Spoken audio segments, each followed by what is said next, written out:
As winter sets in and temperatures drop below freezing, it can pose a hazard for your furry friend. They should have adequate shelter, shelter from the wind, shelter from the ice and snow if we have those conditions.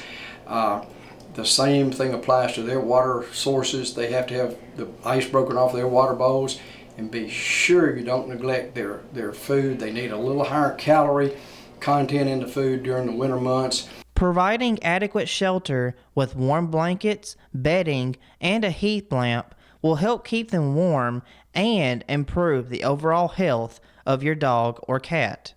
There are a lot of things you do have to think about with both farm animals and domestic pets. With cattle and horses, of course, obviously they need some sort of shelter. They need to be out of the wind at least. And with cattle, sometimes when they stand in wet conditions for long periods of time, such as we have in the winter time, they'll have a condition called foot rot, where they get an infection between the claws, between the toes, and there are treatments that can be done for that. Dogs can also get heartworm during the winter months.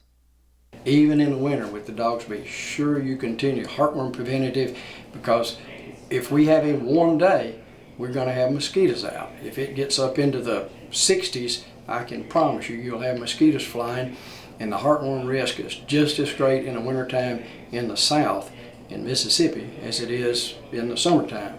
The best thing you can do is to bring your pet inside when temperatures dip into the teens and single digits.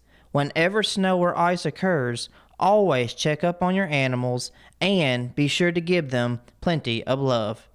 Reporting from here in Greenville, I'm Chase Ward, Delta News.